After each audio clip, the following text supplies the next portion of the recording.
नमस्कार, तुम्हा सर्वांचं स्वागत आहे। आज आपण बघणार आहोत आज आपला विषय आहे हिमोग्लोबिन। हिमोग्लोबिन म्हणजे काय? हिमोग्लोबिन कमी असण्याची लक्षणे कोणती कोणती? हिमोग्लोबिन वाढवण्यासाठी उपयुक्त आहार कुठला? व त्याचबरोबर एक मी सिक्रेट काढा सुद्धा सांगणार आहे, ज्याच्यामुळे 21 दिवसातच तुम्हाला तुमची HB लेवल ही वाढलेली दिसेल।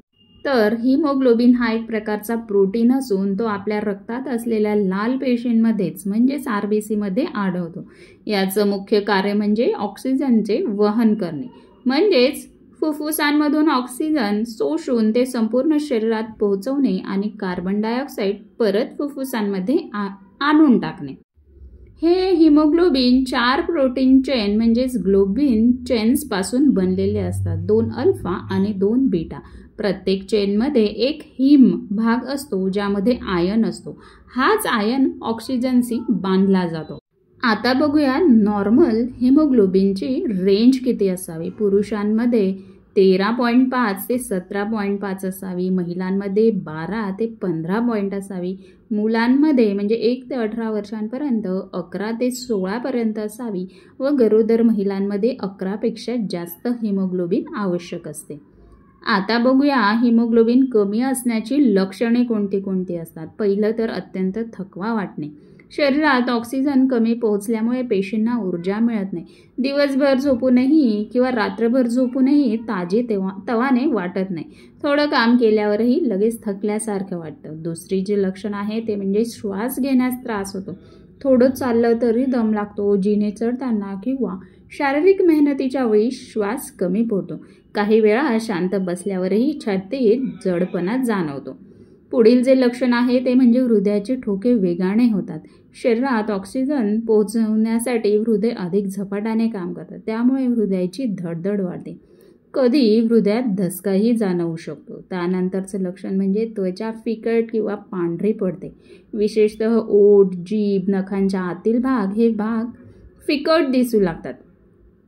त्यानंतर चक्कर येणे, डोके फिरणे, मेंदूला योग्य प्रमाणात ऑक्सिजन न मिळाल्यामुळे असं हे होत असतं। अचानक उठल्यावर चक्कर येणं हे सुद्धा रक्त कमी झाल्यामुळे होऊ शकतं। त्यानंतरचं म्हणजे डोकेदुखी, सतत डोके दुखणे, जडपणा जाणवणे। त्यानंतर हातपाय थंड पडणे, रक्तप्रवाह व्यवस्थित न झाल्यामुळे हातपाय गार किंवा थंड पडतात। काही वेळा तर सुन्नपणा किंवा सूजही येऊ शकते। त्यानंतर एकाग्रता कमी होते।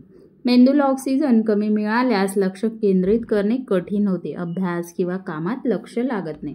त्यानंतरचं लक्षण म्हणजे नखांची कमकुवत अवस्था होते। नखे फाटतात, नाजूक होतात।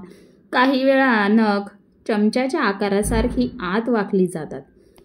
पुढील लक्षण म्हणजे भूक न लागणे व खाण्यापिण्याच्या चवीमध्येच बदल होणे। विशेषतः लहान मुलांमध्ये ही लक्षणं दिसतात। काही वेळा माती, खडू, साबण वगैरे खाण्याची इच्छा होते। त्यानंतर पायांमध्ये अस्वस्थपणा वाटू शकतो। पाय हलवत राहणे वाटणे, विशेषतः रात्री झोपताना। लोहाची कमतरता असलेल्या लोकांमध्ये हे जास्त दिसतं। आता बघूया हिमोग्लोबिन वाढवण्यासाठी उपयुक्त आहार। तर हरभरा, पालक, मेथी, कोथिंबीर, बीट, ब्रोकोली, ज्वारी, बाजरी, नाचणी, काजू, बदाम, खजूर, मनुका, अंड, मासे, मटण हे सगळे पदार्थ लोह म्हणजेच आयनने समृद्ध आहेत। त्यानंतर बीट, फुलकोबी, संत्री, शेंगदाणे यांच्यामध्येही भरपूर प्रमाणात फॉलिक ॲसिड असतं। त्यानंतर व्हिटॅमिन सीचा सुद्धा तुम्हाला आहारात समावेश करायचा आहे, ज्याच्यामुळे आयन जे आहे ते शोषलं जातं।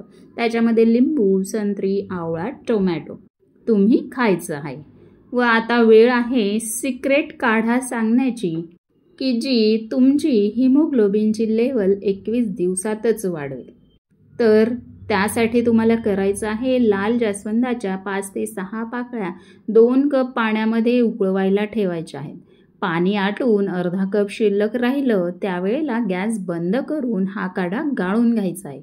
त्यात अर्धा चमचा कोरफडीचा गर घालून चांगलं मिक्स करून घ्यायचं आहे आणि त्यानंतर त्यात अर्धा चमचा आवळा पावडर किंवा ताज्या आवळ्याचा 1 चमचा रस घालून मिक्स करून घ्यायचा आहे। आणि हा काढा सकाळी व रात्री दोनही वेळेस घ्यायचा आहे।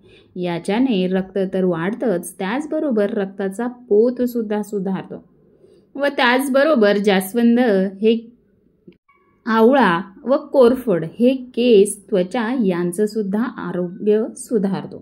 तर हा काढा कधी आणि किती वेळा घ्यायचा आहे, तर दिवसातून 2 वेळेस सकाळी किंवा संध्याकाळी तुम्ही घ्यायचा आहे।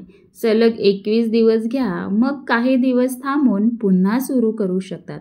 ह्या काढ्याचे फायदे म्हणजे हिमोग्लोबिन वाढवतो, शरीरातील थकवा, चक्कर यावर तो खूप उपयुक्त ठरतो, पचन सुधारतो, रक्तशुद्धी करतो आणि त्याचबरोबर त्वचा उजळवण्यासही मदत करतो।